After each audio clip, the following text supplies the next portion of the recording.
কোথায়?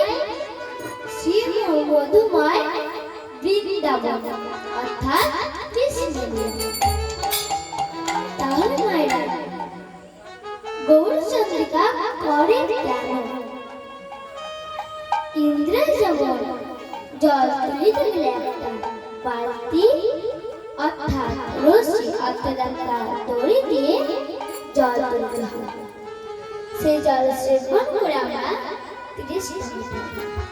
ঠিক তেমনই এই গৌরচন্দ্রিকা নামে আমরা শ্রীধাম বৃন্দাবন অর্থাৎ কৃষ্ণলীলায় যেতে পারি। তাহলে মায়েরা আমার সঙ্গে বৃন্দাবন কে কে যাবেন একবার হাত তুলে দেখি।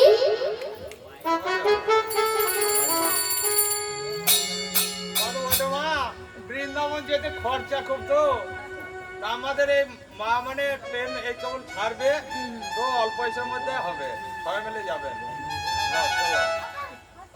তাহলে বৃন্দাবন যেতে গেলে কি করতে হবে গো, এবং কার নাম নিতে হবে গো?